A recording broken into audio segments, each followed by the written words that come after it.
Immigration and Naturalization Service, like the FBI and the Bureau of Prisons, is under the Department of Justice. It controls the admissions, the exclusions, and the deportations of all aliens to and from the United States. It is not wrong to wish to enter our country, but it is wrong to enter illegally or to remain here unlawfully.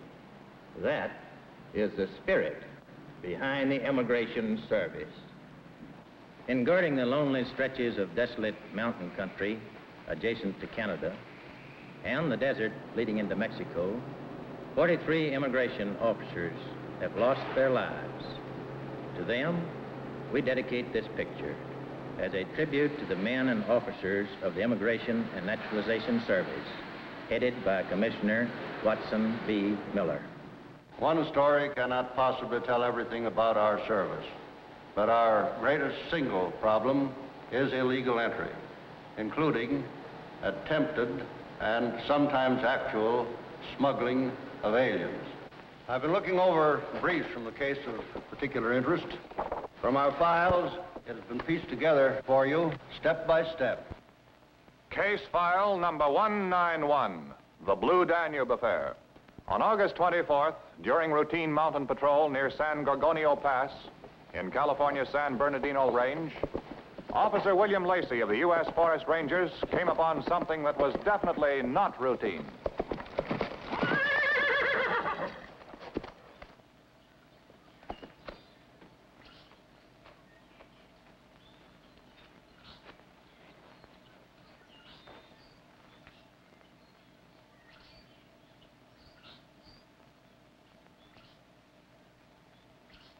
Tattooed markings on the dead man's back told their own story.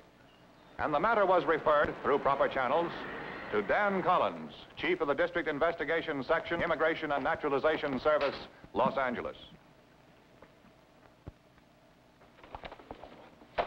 Another one, Benson.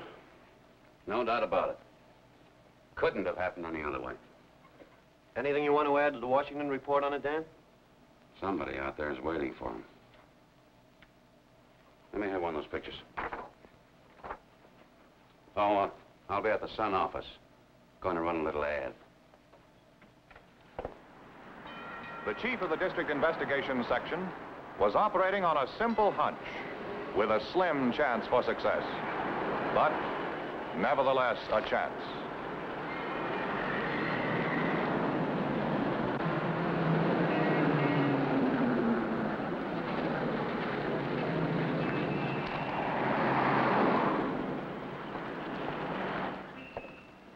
Mr. Collins, they said you would talk to me.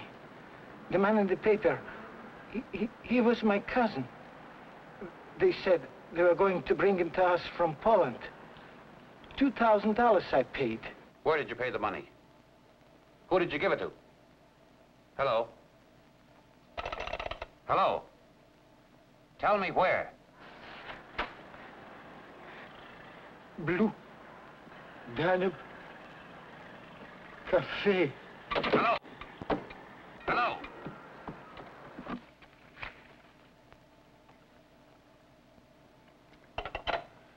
Well, we're stopped again.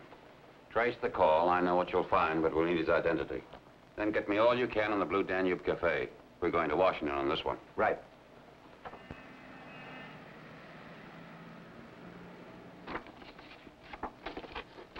Ran into this one the same as the other ones, Frank. Dropped from a plane? Well, from the condition of the body, there's no question about it. They were flying him in, something happened, they dumped him. After we published that, this man contacted us. His cousin, Emil Lubin. He got as far as telling us that he paid to have him smuggled in when a knife stopped him. But he did give us one more lead. The Blue Danube Cafe in L.A. Is that where he made the deal?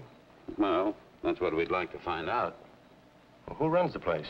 A girl, Anna O'Neill. Yeah, formerly Anna Duvak.